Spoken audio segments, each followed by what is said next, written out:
Hi,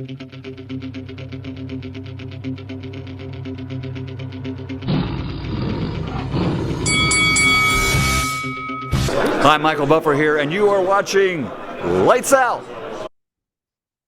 Last night at the O2 Arena, boxing fans were privileged to witness arguably one of the greatest British heavyweight title fights of all time. Frazer Clarke and Fabio Wardley put on an absolute extravagant fight. We'll be asking the viewers, do you agree whether it was the greatest British heavyweight title fight of all time? We'll talk about the fight itself. I'll also be talking if there will be a rematch. This is Faisal Khan for Lights Out, proudly sponsored by Spartans Law. And this is podcast 76 of the Lights Out Boxing podcast. With me, as always, delighted to be joined by my right-hand man and the man who likes to consider himself the face of Lights Out, Mr. Mohsin Gulsher, a.k.a. Ron, who is currently enjoying his Easter holiday break. Ron, how are you, buddy? Very good, very good. Looking forward to this one, as always. Yeah, likewise, mate. Before we do get started, just obviously a few reminders. Don't forget to smash that subscribe button, turn on the bell for more Lights Out boxing content. And again, to listen to this podcast in any of the audio platforms, links are below in the description. And if you want to check us out on all of our social media platforms, again, links are below in the description. I'm not my usual self today because I must say I'm absolutely shattered from covering what was a brilliant fight week. And just like Fabio Wardley and Frazer Clarke, I woke up today with a massive headache because that was arguably the greatest fight I've covered.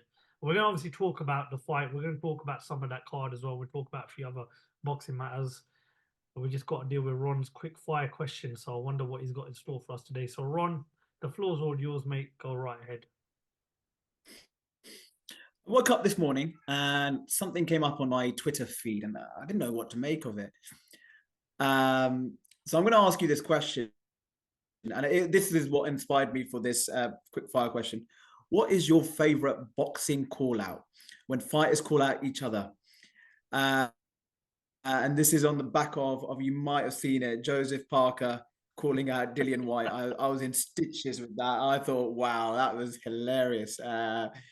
And I thought, you know what, let me, it's been done in the past and some of them been very creative. And we saw a bit of a call out at the press conference with Ben Whittaker, but So what's your favorite one that comes to your mind? I'm going to have to second you on that, Ron. That was an absolutely great piece of content from Joseph Parker. Still in stitches watching it. I've got two. So my first one is obviously Naz and Kevin Kelly. When after Naz's fight, he comes and sits by him by ringside. He's like, I'm going to knock you out, baby. The second one, I really enjoyed Fury gate crashing Deontay Wilder's win at the Barclays Center. When he goes, you're a bum and I'm going to do you in your back garden like I done Klitschko. But if I have to pick my favorite, it'd be Naz's against Kevin Kelly. Your boots. Yes. But I also enjoyed Tony Bellew's call out after his win against BJ Flores to David Hay. Great question, but I think in terms of comedy wise, I think nobody's going to touch Joseph Parker's call out today. I mean, for me, I'd like to. Shannon Briggs comes to mind. Oh, God. He's still calling out people. I mean, what was it? Klitschko was having a meal and then Shannon Briggs turns up all of a sudden and, calling like, let's go, champ. Let's go, champ. I think there was one where he was canoeing. Yeah, speedboating, I think. Or something. Speedboating or canoeing or something. I mean, there's throughout history, Ali did his fair share when he was up and coming. And he was trying to call out Sonny Liston and Joe Frazier. And, there's been some really good ones. The best couple of other good ones I can think more recent one was Mike Tyson and Lennox Lewis. Oh, God. That famous line that he drops. The wordplay on that was amazing. I mean, I was Is that after he broke his back? I was like, wow. Is that after he broke his back? When he claims he's going to eat his children at the end. Right. Praise to be Allah. You have to go. I thought that was brilliant. What else is there? There's been a few. I like the one where when Mayweather just had a fight, and I think who comes in the ring? Shane Mosley comes in the ring. That was a great one as well. Respect me as a man. Respect me as a man. Yeah. So there you go. I mean, I love these. I mean, they're only going to get better. We've seen these boxing promos getting up in their game, so I'm hoping these call outs are going to get better. I mean, Ben Whittaker, this prospect of 12-0 Nigerian boxer. Was he Nigerian? I think. Yeah, Nigerian. In the press conference, comes out of nowhere offering. Mm-hmm. So you've got to make a name for yourself. I think you've got to promote yourself in that way. So that's the way you're going to talk your way into a fight. Yeah, I guess one of the obviously one of the best things about boxing is there's a lot of controversy in the sport, and we've seen a fair share of controversial moments over the years. And as the sport goes on, as time goes on, we're going to see more controversial moments. Don't know whether that's a good thing or a bad thing for the sport, but yeah, guys, the viewers out there, if you can, please make sure you get involved with Ron's quick fire question. Appreciate the time and effort he puts in. But before we do begin, massive shout out to you, Joseph Parker. What a way to begin your Monday morning, your bank holiday Monday morning. That call out was just, it was comical. Hopefully, it gets a fight on between those two. They had a great, thrilling first fight in 2018, 2019. Hopefully, we get to see that again. But we saw a great, thrilling heavyweight fight last night at the O2 Arena between Fabio Wardley and Frazer Clarke. Obviously, I was at the fight last night, Ron. We were, conversating back and forth on WhatsApp. Does your head hurt after watching that fight? Because my head it was all over the place. It was that good a fight. I did not want it to end. And the main question we start off with, Ron, is that the greatest British heavyweight title fight ever? I think so. Let's be honest, it surprised all of us, all fans. I think we've written off Big Fraze, thinking that this was a foregone conclusion. Wardley's going to get the win, an early knockout win. We did see, Frazer on the canvas, and we thought, okay, this is where he's going to put his foot on the gas. And it wasn't the case. It was back and forth and blood and guts. And I think Brook put it perfectly after your post-fight interview with him.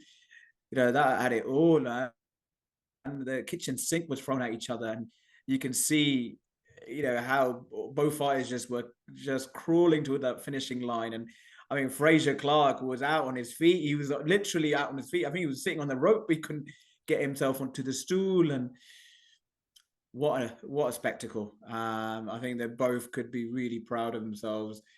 Both of their stocks massively have gone up after that, especially for Frazer Clarke. I think being written off the way he was, and he's probably, changed a lot of opinions of him now. I'm on the back of that performance. So I hope people will be kind of giving him his flowers for that performance. Likewise with Fabio Wardley. Great stories for both of them, how they both got to that point in their lives. Both two different routes, but they gave us, we were very fortunate to be watching that, back and forth. Two warriors, two gladiators kind of battling out there.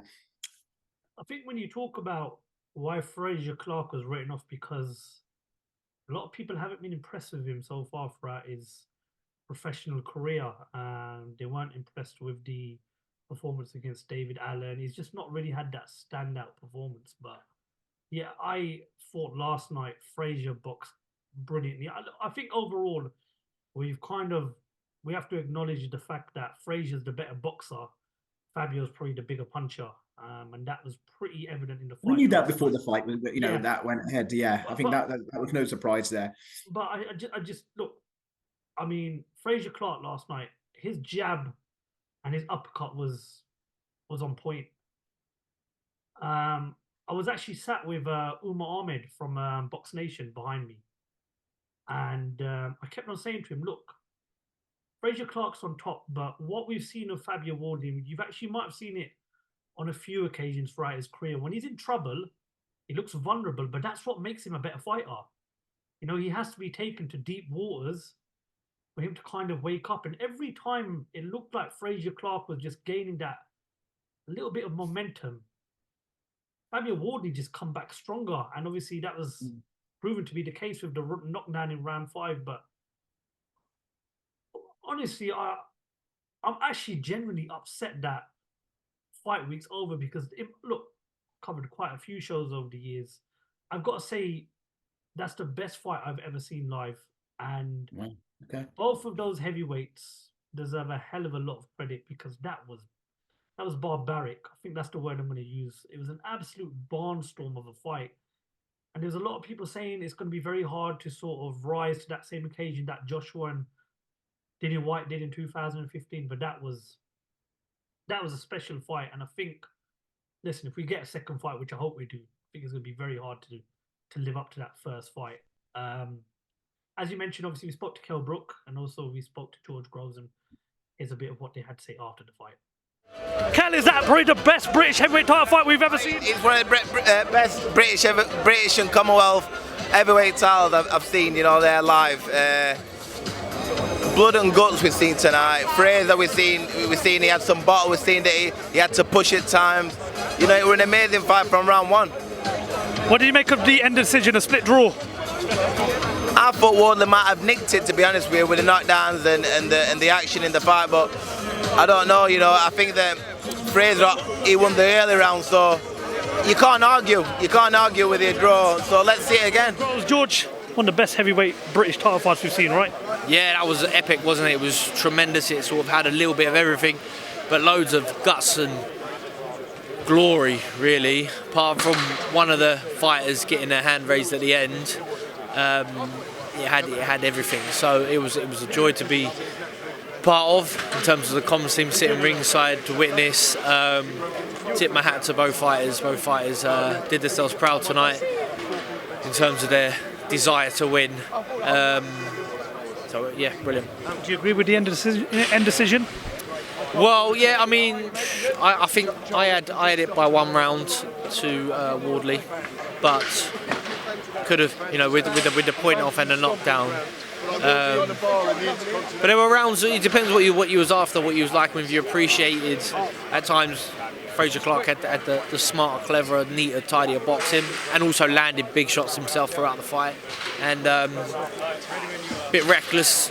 Or a lot more reckless was Wardley, but at times he would just get those eye-catching shots landed in the last 30 seconds of a round, and maybe that would win it for him. So it's how you saw it. Maybe a draw is the fairest way to finish it, but it is a real shame that someone didn't, you know, eke out a win.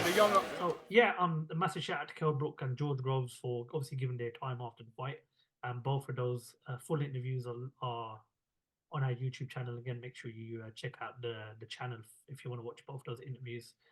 Kell Brook saying that he thought Fabio Wardley nicked it at the end, and George Groves also thought Fabio might have done enough. But we look back on the scorecards of the fight, and there was obviously two eye-catching moments which played a huge part in the scorecards. 114 to 113 in the favor of Fabio Wardley, 115 to 112 in the favor of Frazer Clarke. But the third scorecard read 113 to 113. Ron, is it fair to say the round where Frazer was docked a point is what cost him getting over the line in terms of the judge's decision? Well, technically it has, hasn't it? That was the difference. I mean, depends on which referee, I mean, how they were scoring the fight. I thought it was a very close fight, but despite, you know, him kind of losing out on 3 points, those 3 points, according to the judges, they kind of thought, you know, Frazer was doing the better work, the cleaner shots, more efficiency. I mean, looking at CompuBox as well, there wasn't much in it in terms of punches landed. I thought Wardley was kind of obviously struggling with the was it the broken nose on the ridge? Was it actually confirmed? Yeah. So that must have made it. God, I don't know how he came through that. You know, it was quite early on in the fight that he broke that nose, and I mean, I heard that if you break that nose and it's bleeding profusively as it was throughout the fight, it really affects your breathing. And I don't know where he got that courage, the engine to kind of to throw those flurry of punches where he looked like he was vulnerable. He did take a few shots, and then he would come back with with that right hand. It was just great to watch. It was great. You know, you've got to admire both men, and whoever let's just say if there was a loser that night, it's a weird one because I think both of their stocks would still go up after that fight. I mean, there wouldn't not be a loser per se. They would still go on. They would have a name, and the fans would rightly be demanding a rematch. If that was a split decision, for argument's sake. Well, I do think there will be a rematch, but I don't think it'll be next. Because I generally believe that fight took a lot out of both of them. I mean, if you look at photos after the fight, it looks like Frazer Clarke wasn't even involved in a fight. I mean, there wasn't that many scars. It was a little bit of bruising, but you could tell Fabio Wardley had been involved in a war, and that's not taking anything away from Fabio Wardley. I mean, as we said, he had a lot of success in the fight, knocked down in round 5, and there was a few times where he looked as if he was going to get Frazier out of there. Look, I mean, obviously, we've got to give our opinion on what we thought was the fair result. And I don't want to discourage any of them, but I thought Frazer Clarke did just about enough to win the fight. And where I really want to give credit to Frazer Clarke is obviously he's not a young fighter. He started his pro career at a very late age. Obviously, going through the whole Olympic route and the amateur background. He looked like a young fighter in there last night. He just didn't seem to tire. Obviously, I believe the championship rounds, even fighters in their peak, fatigue kicks in. But I thought his engine last night was brilliant. But I just think Fabio Wardley's heart, his courage, his will to get through that fight, especially with the amount of punishment that he received, you got to take your hats off to it. In terms of a rematch, go back to what I said. I think that fight should happen again. I just don't think it should happen next. Obviously, Fabio Wardley stated a few times that, he wants to move on from British level, but he also said in an interview last night after the fight, Frazer Clarke deserves a rematch. So what route did it go down, Ron? I mean, do we do that fight again immediately, or do we let Fabio maybe go up towards European level, let Frazer win the British outright, whether that's fighting through a Solomon Dakers or another British opponent, and then do we maybe build it up for maybe a European title shot or a world title eliminator? Because there's so many options right now, Ron. I think they need to move up. They can fight again. That fight's not going anywhere. I think I would like to see them in the ring against someone like a gatekeeper, someone on the cusp of that elite level. They need to be kind of moving forward, and let them rebuild after that war they've had. I agree with you.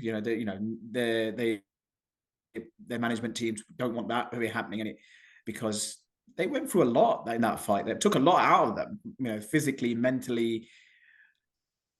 So, but they do want to move up along with their careers, especially Frazer Clarke. How old is he? 36, 37?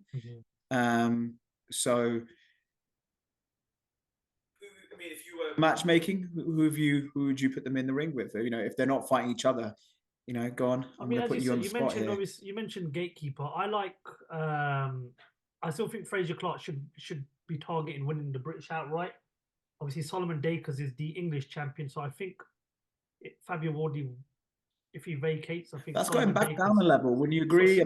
Compared to it's not really, because you got to go by rankings. I mean, Solomon Dakers is next in line to fight for that British title, regardless of whether there was a winner last night or not. Okay. So, and judging by the way Frazer Clarke spoke, and he respects the British outright, and I think it do wonders for his career to win the British title, because he's not. This isn't a case of where for the loss last night, he can't rebuild. He's at a certain age now.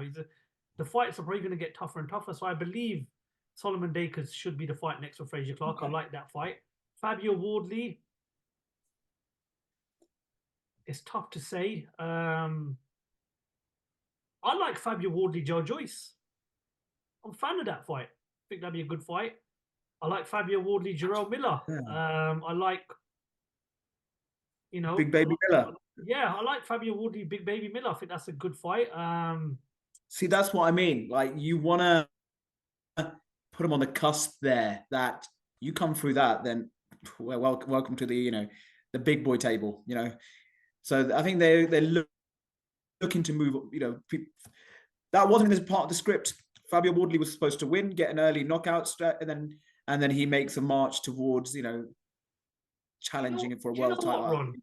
Given his background, him sending out the 0-2 last night was probably not even part of the script for Fabio Wardley. He's come from a white collar background.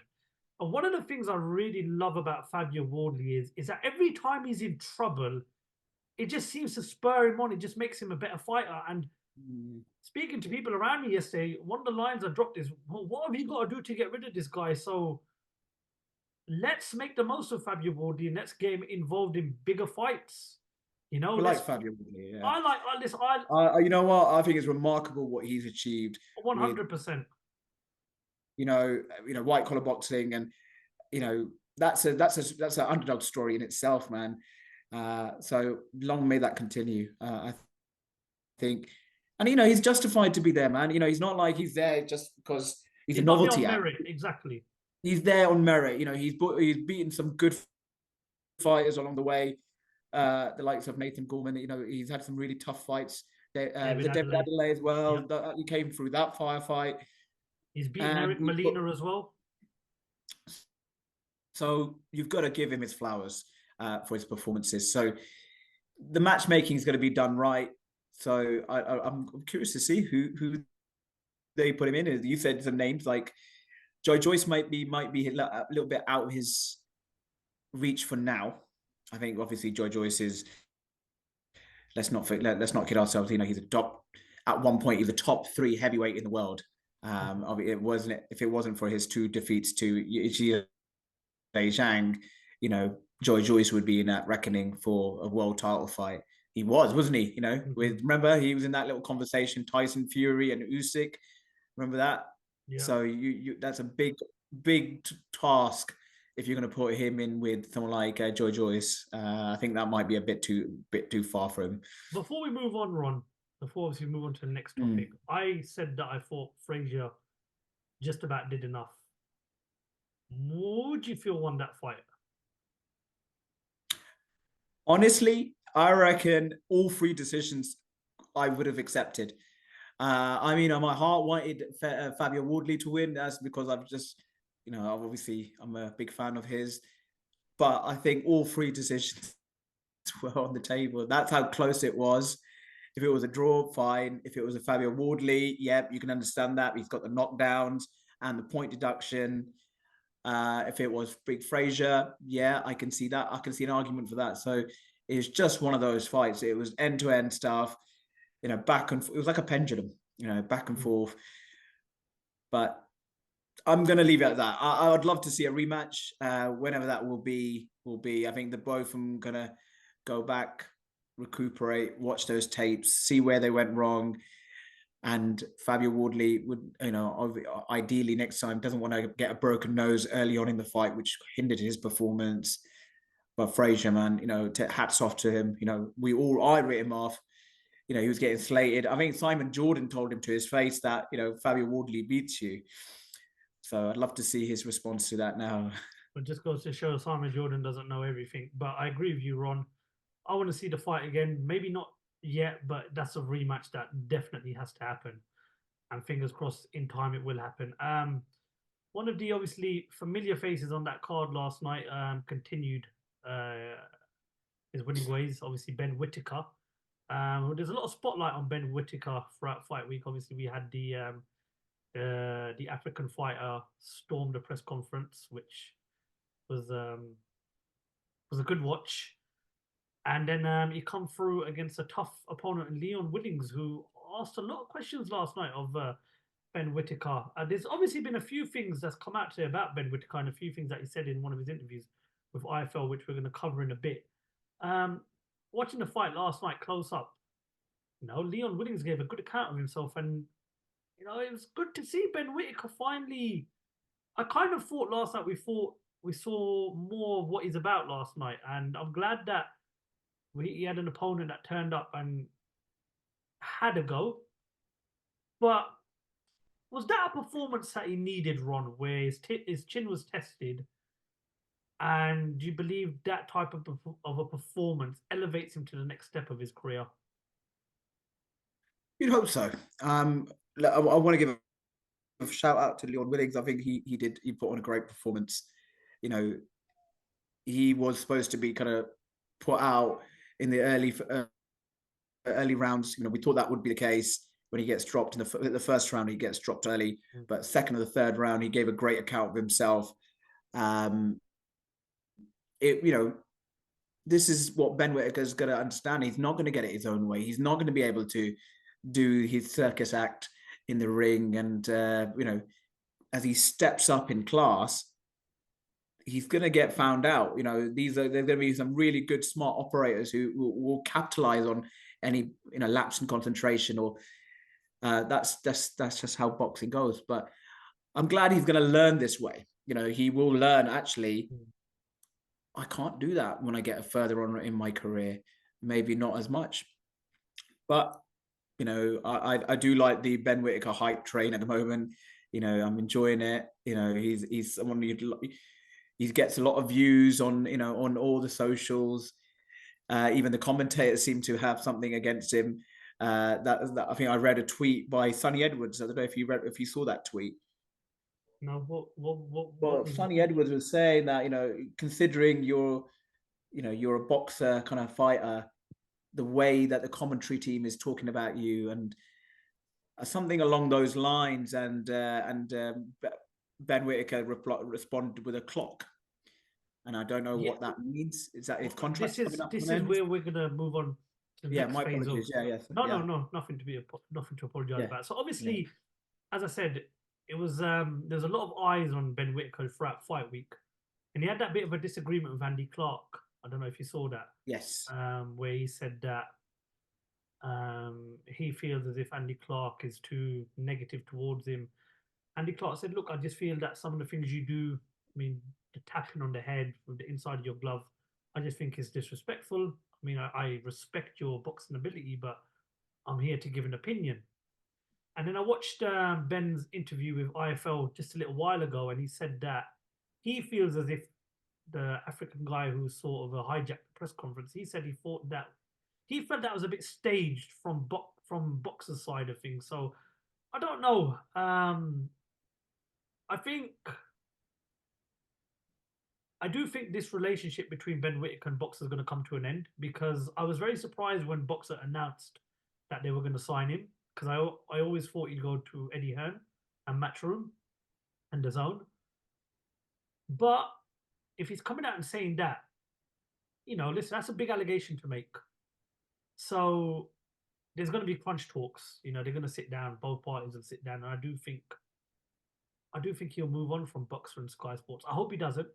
I do believe, you look at what they're doing with the young fighters, Caroline Dubois, Lauren Price, Adam Azim. They've done a great job with the young fighters.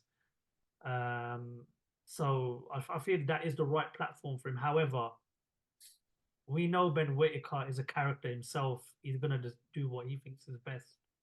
And rightfully so, it's his career at the end of the day. But do you think that this relationship with Boxer comes to an end? But do you also feel as if that his boxing skills have improved as his career's gone on as a pro? I think it's all a learning curve for him. He's still quite early into his professional career at the moment. How many fights is he in? And which fight? What was it? The 10th fight of his in his career? 9th or 10th. And what was it? Did he win that title? The Southern area? What was it? It was a central area. I don't believe central area. There was criticism there. He should be putting that, central area boxer out, away. We know Mike Stevenson, but both of us know him personally as well, that there was rumored he's going to fight him as well. When does Boxer move him up the rankings, getting him fighting a higher level opponents? That's the question. And does Ben Whittaker become frustrated with how fast his career is going?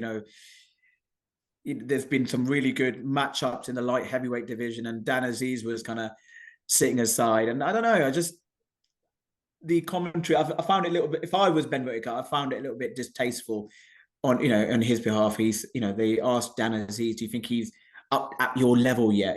I think that would be disrespectful for someone like Ben Whittaker, for them to be talking about that, So maybe that. Go on. Look, sorry. My apologies. He's 7-0 now. Dan Mm. Aziz has just come off a great fight with Josh Buatsi, where the winner of that fight would move on to the sort of world scene. So I don't think that's a fight that makes sense right now. However, No. It's just that it was brought up in the conversation. yeah, That's what I'm thinking. I think it was a bit disrespectful for them to even ask Dan Aziz that question. Is he at your level? So yeah, just a little. come on, the guy's only had 7 Just thought fights. that was a little bit. I mean, am I a fan of the showboat? And to a certain extent, I am.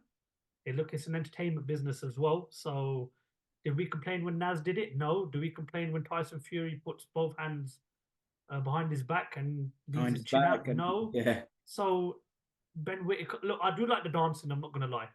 And I did enjoy the bit where he was punching his opponent last night. He was also telling their corner to be quiet. But, you know, this whole moving around, that, you know, if he moves on in his career and he takes that into a Bivol or a better BF fight, I'm just saying, in hindsight, he's going to get knocked out. Listen, the kid's a star. That's what it's all about, isn't it? The kid's a star, okay? And I want to see Ben Whittaker become the next face of British boxing. And I want to see Ben Whittaker go to where we all know he's supposed to go to, which is to become a future world champion. But I do feel as if this week, with what's gone on and the comments he made in his interview today, it's kind of like squeaky bum time. But look, Ben Shalom, boxer, you know, these are business people. I'm sure they have his best interest at heart. But this is a matter that needs resolving. What you don't want is another Ryan Garcia, Oscar De La Hoya, Bernard Hopkins situation where you've got a fighter fighting under certain management and the relationship is sour. You know, promoters, managers, they need a good relationship with their fighters. But the future's bright. The guy is phenomenally talented. Let's push him up now in the level and let's see what he does next. There was an announcement made yesterday that Adam Azim and Harlem Eubank are in progressive talks to finalize a fight. Both undefeated fighters came face to face last night.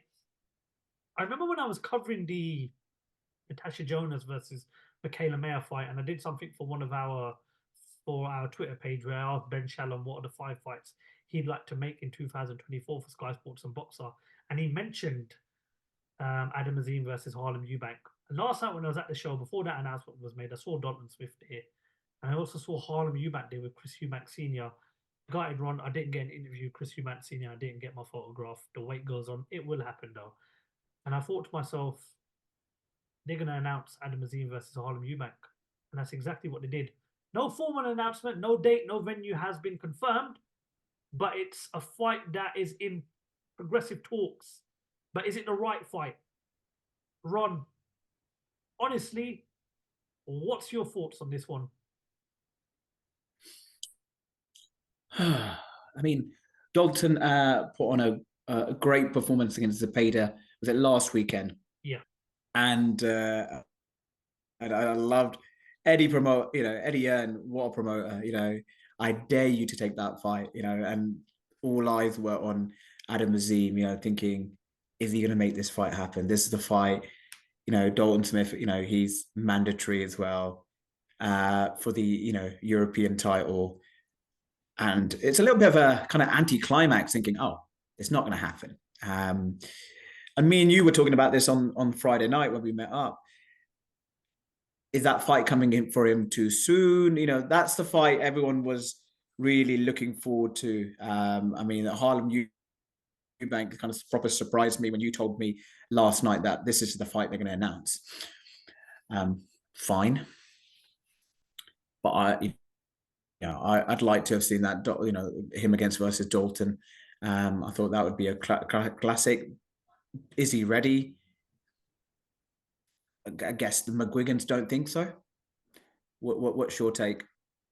My take is very simple. There's a lot of uncertainty of this fight.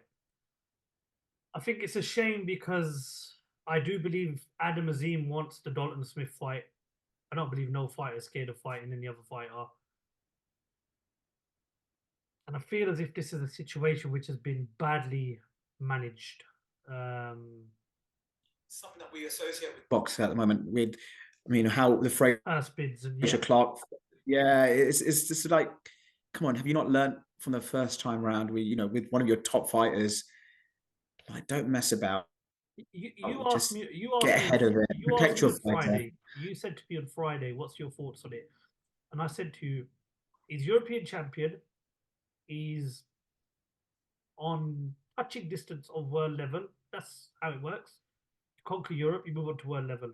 Right or wrong?" He's calling out big names. Calling out big names. So why not make The division. Why not make the Dalton Smith fight? I believe Adam Azim wants it. I just believe the people around him didn't want it, which is a shame. I listened to an interview with Sam Jones today, and he said it's bullshit.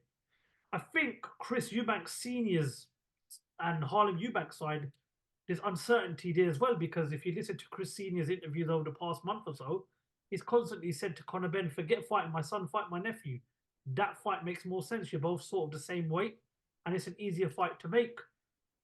So I don't listen. I like this fight. Don't get me wrong. I think it's a great fight. Two undefeated fighters, and someone hit the nail on the head. They're both representing, legendary backgrounds in the game. Obviously, you got Harlem, who's the nephew of the great Chris Eubank Senior, and you've got Adam Azim, who's been trained by Shane McGuigan, who's the son of legend Barry McGuigan. So there's a bit of history in this, in terms of the legacy that they represent from their stables and their background.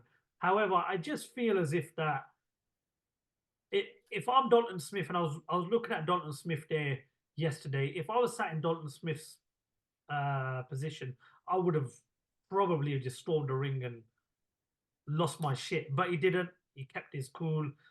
And I also saw after the announcement that Adam Azim went up to him. They shook hands, which is a good thing. And I do believe that fight will happen. However, I just feel as if that fight should have happened now. It's as simple as that.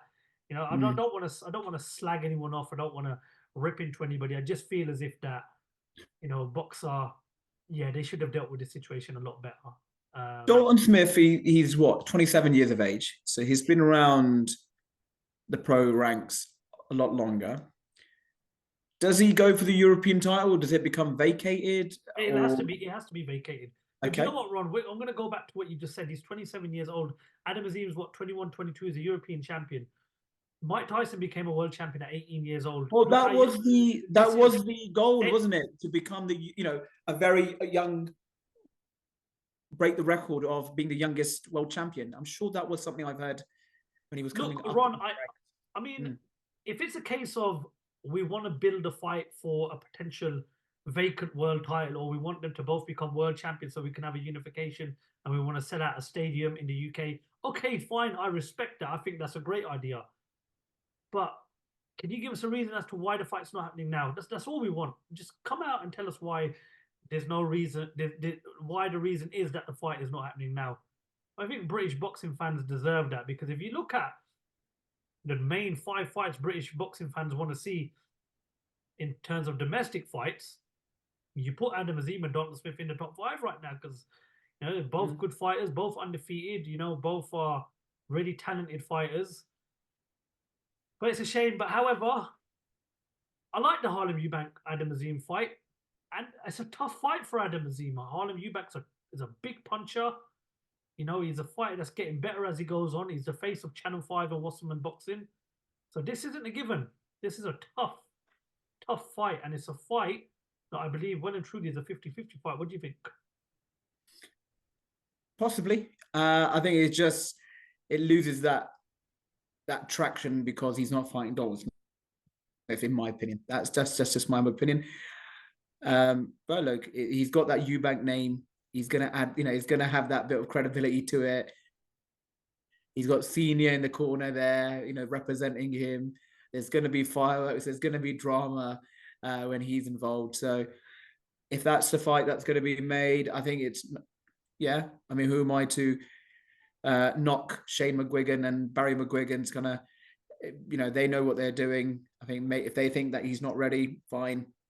I just think they need to do a better job. Boxer in generally, it has to kind of come out and say, we're not taking this fight for this reason. We're going to pursue it at a later point. It just makes it, the fighter look a little bit, You know, like I just remember Frazer Clarke, where you know that when they pulled him out the first bids.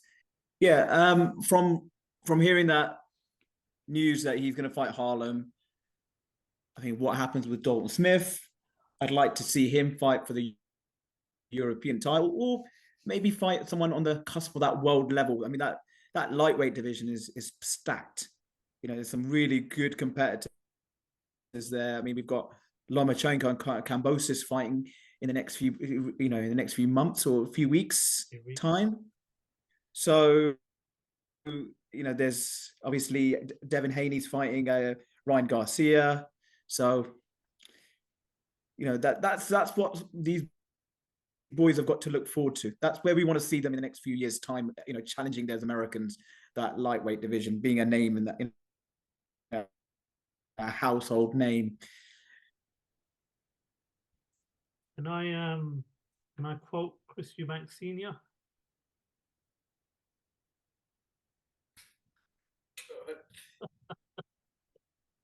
Rastafari, you better watch out.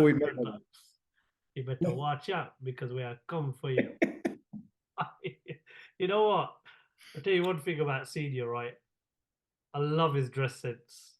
I mean, the way the guy dresses just... Was he wear that, what? Did he wear a safari suit once? What's with the badge, that sheriff's badge? His nickname is English. He is just... The guy is class, man. I don't care what anyone says, right? I'd love to listen to him commentate on a fight. I don't care whether it was just even a Southern area fight. I would just love to listen to him commentate on a fight. I think the guy is... Listen, he's one of my all-time favorite heroes in boxing. I know you're gonna laugh because you've got to get an interview with him. You've got to get something with him, man. I'm surprised you've got to get him on the channel, man. I'm surprised you haven't turned around and said, "Oh, you didn't suck him off, then, innit?" So you know, it's just he's a. You only reserved that for Tyson Fury, man. Fuck you. Listen, he's a legend. Look, I mean, before we end this topic, Harlem Eubank, Adam Azim, good fight. Definitely one to watch out for. I still feel. Absolutely. Look, you know, I'm not, as I mentioned before, I am disappointed that the Dalton Smith fight's not happening, but this is a still good matchup. Harlem Eubank, who was being linked with Conor Ben, that fight was never going to come off. So this is an opportunity for both men to kind of make a name for themselves in British boxing. So let's see what happens. Let's see if that happens for starters, because nothing's been signed, dated, when, where, what's it going to be for? Rastafari. Right, okay. Listen, it was a brutal weekend of boxing. And to start off the weekend, we saw Sebastian Fundora topple Tim Tszyu in Las Vegas. I mean, if you thought last night was barbaric, or this one had blood shed everywhere. I saw that fight, man. That was... Yeah, look, first of all, congratulations to Sebastian Fundora stepping in on, a week's notice? Obviously, Keith Thurman pulled that... 10 days, yeah. Keith Thurman was supposed to kind of, and he put up a good performance and did enough to win the fight. However, a massive talking point of the fight was the nasty cut that Tim Tszyu received to his head due to an accidental elbow in round 2. Nonetheless, Sebastian Fundora did what he had to do. He is now the unified 154 pounds champion. I thought the fight was good, but I just thought once that cut happened, you know, Tim Tszyu was very limited to what he could do. I feel as if that his corner should have stopped that fight. I mean, could you imagine? It would have been a no contest, wouldn't it, after round 5, right? No contest, and they do the fight again, and that's it. So, you know, I mean, obviously, listening to a few interviews and reading a few articles, Tim Tszyu said that his vision they were slamming blurred. his corner. They were thinking, what were you thinking? He couldn't see out of his eye because blood was dripping. He was in a very awkward, middle of his forehead. I mean, it's awkward enough as it is. You're fighting a guy that's 6'5", with arms as long as Dal Sim's arms. It's just, and that's only on 10 days' notice. He has to completely change versus, Keith Thurman, who's a completely different fighter. But congrats to Fundora. What a performance. Nobody fancied him. to come in on that, such late notice and win in the fashion that he did. And I'm going back on the fact that the corner flopped. TalkSport also did a piece on it saying that the corner were unprofessional, and I 100% agree they should have stopped that fight. I said I wouldn't say it's a damaging defeat because obviously his vision was blurred, but it was obviously released today on social media through Twitter. Michael Benson said that Terence Crawford is now the #1 mandatory to face Sebastian Fundora. We also saw Errol Spence get in the ring after the fight, so it's good to see that Errol Spence. I thought that was a given. Yeah, but it's good to see Errol Spence is still in the mix. It's a shame for Tim Tszyu because obviously Fundora now, I believe, would look at the Crawford fight. It's a money fight as well. Crawford's probably the pound-for-pound king in boxing right now, so he will definitely want to probably take that fight rather than taking a rematch. I look, without sounding disrespectful or anything, Ron, I think Crawford will wipe the floor with Fundora. I really do. Given the fact that he may have had a slight advantage in the after round 2 with the cut Tszyu suffered to his head, he only won by a split decision. It's not like he dominated the fight, and Tim Tszyu was still about. So I just feel as if Terence Crawford annihilates Fundora, and I believe he probably beats Tim Tszyu as well. However, I just feel as if that there's a pattern going on here, and I believe Crawford will fight Fundora. I believe he beats Fundora. I believe Spence kickstarts his career again. Maybe he has a warm-up fight, 154 pounds, and I believe the end of this year or early 2025 is when we get the rematch between Spence and Crawford. But what you saw of Fundora, Ron, were my comments harsh, or do you think he has a chance against Terence Crawford? Because given the fact that Crawford has to go up in weight as well. No, Crawford's class. He's a classy operator. He'll be just too much for him. But taking nothing away from Fundora, as I've mentioned already, to do what he did at such short notice. But Tim Tszyu, he didn't have to take that fight. He was. But why would you take a fight against someone that looks awkward? Look at the height difference between the two of them. I mean, Tim Tszyu, we know what his dad was like. The apple doesn't fall far from the tree. So, yeah. So let's. I mean, I hope. I feel hard done. For him to kind of losing that fight, and he's out of the conversation now. He should be in that fight with Errol Spence. Next. And like you said, he only lost by split decision. Exactly. Well, look, it's interesting because I mean, I do. Ron's just done a bit of a disappointing act. Put the charger on. That's right. Yeah. I do feel as if that this is kind of like a domino effect, and this is what builds up the rematch for Crawford and Spence. However, I'm still kind of shocked that we're even talking about a potential rematch. We're shocked that we even saw the first fight, but great for boxing that we did. However, look, Errol Spence. I mean, I feel as if a warm-up fight at 154 pounds makes sense, but why not Spence versus Tim Tszyu? The winner of that fight is the winner of Crawford Fundora. There's some good matchmaking out there to be made.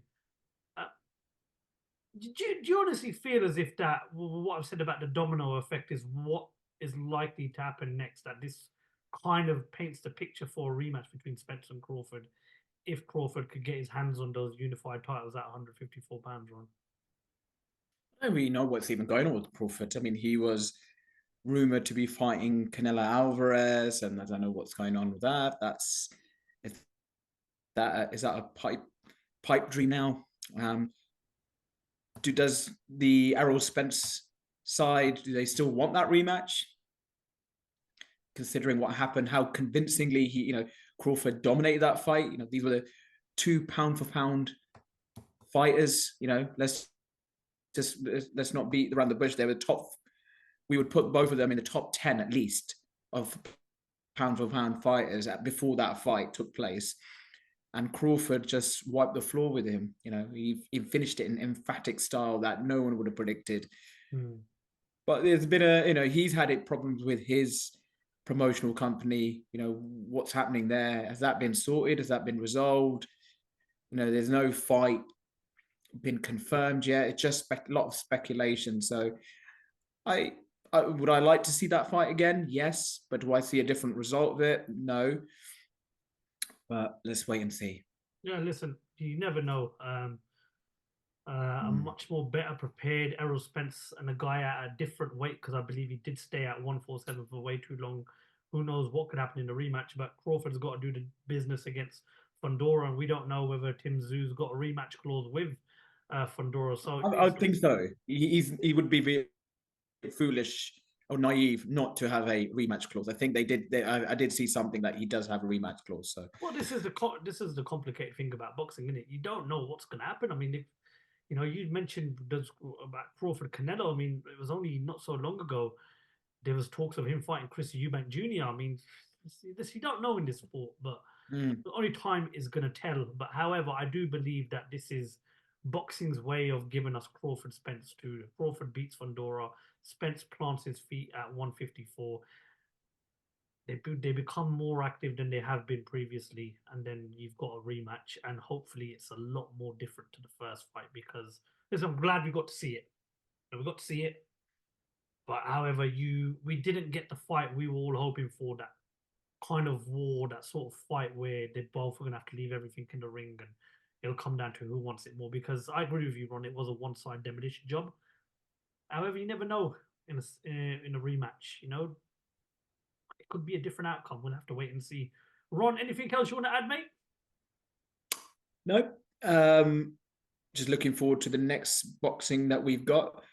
That's coming up. So it was good. It was a good night of boxing to watch on Sunday. Very odd day to watch, but I didn't mind it. I liked it. It gave me something to look forward to on a Sunday night. Well, it's good that you enjoyed your Sunday, because next Sunday you're not going to enjoy it, because Liverpool are going to go and absolutely smash Manchester United to pieces, and then we're going to. What we said during that FA Cup match. You can have your listen. You can have your FA Cup, all right? Okay, you go and have your day out at Wembley against Coventry. You're going to probably just about beat them as well. Be a smashing grab, and then you're going to get absolutely spanked by Man City in the final. But hey ho, look, I mean, I agree with you. We're going to derail your quadruple like we did with your quadruple challenge, like you were going to do with your title challenge as well. So that's just, you heard it here first on Lights Out Boxing. Well, look, lucky for you, it was only Brentford, because next weekend you play like that against us.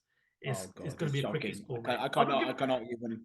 I'm looking forward to it, mate. I'm very confident. The first time in a very long time, I'm confident. You've always been fucking confident in the last few seasons. Liverpool Man United game, I'm never confident, because the FA Cup game proved it don't matter how poor one team is and how good the other is. Anything can happen, mate. But look, it's Liverpool Man United. Form goes out the window. It's the biggest rivalry in football, in my opinion. It's the biggest football game in the world. For United, form's gone out the window a long time ago, mate. It went out the window. Listen, it went out the window the second David Moyes took over. What a manager he is! The job he done at Manchester United, second to none. Would I have him at Liverpool? Nah, absolutely no chance. But yeah, okay. Look, agree with you. Great weekend of boxing, and again, a massive shout out to Fabio Wardley Frazer Clarke for putting on an epic fight last night at the O2 Arena, and a massive shout out to the rest of the card. Chris Congo with a great win over Florian Marku. Alan Babic returning and being the savage that he is. All right, let me ask you one last question before we finish. What would you I want to do this as a regular thing now. What would you give that as a rating, that undercard that we watched, out of, from A+ being the best grade and you being completely shit? What grade would you give this boxer under, this card? I'd give it a C. That they put on. I'd give it a C. I'd give it a C. A C? Come on.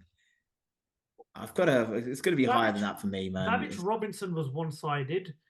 Callum Simpson and the Mababi fight was a complete walkover for Callum Simpson.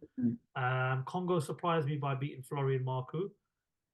Ben Whittaker did what he had to do, but the main event, in my opinion, more or less. I'll give it a C+. Yeah, I'll give it a C+. You know what? After you put it into perspective, yeah, I think a C+ for me. Do you know what, though, Ron? I'll say one thing, right. I'll say one thing, that card. Do you know why? Do you know why I give it a C plus? Easy card. Main event. What started after 9:30. Fight show was done before 11. There wasn't too many fights on the card. That's how a card should be, in my opinion. 5-6 fights, eye-catching fights. Bob's your uncle, but I'll give it a C. I'll give it a C. You know, but look, Sky Sports and Boxer started off with Jonas Mayer, great fight. Boatsi Aziz, top fight, and then obviously you've had Frazer Clarke, Fabio Wardley, which was probably fight of the year, and obviously you got the Price McCaskill fight coming up soon.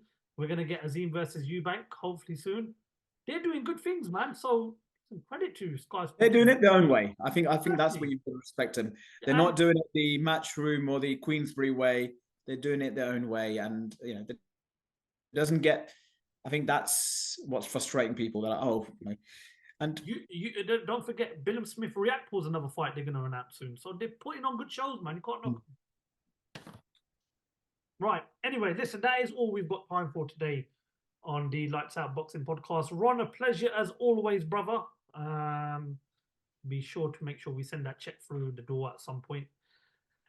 And to the viewers out there, if you haven't already, please make sure you hit that subscribe button, turn on the bell for more Lights Out Boxing content. Check us out on all the social media platforms. Again, if you want to listen to this podcast in any of the audio platforms, links are below in the description. Proudly sponsored by the #1 law firm in the UK, which is Spartans Law. So if you're looking for representation in the courtrooms or even outside the courtrooms, check out their website. Links are below in the description. That's all we've got time for today on podcast 76 of the Lights Out Boxing podcast.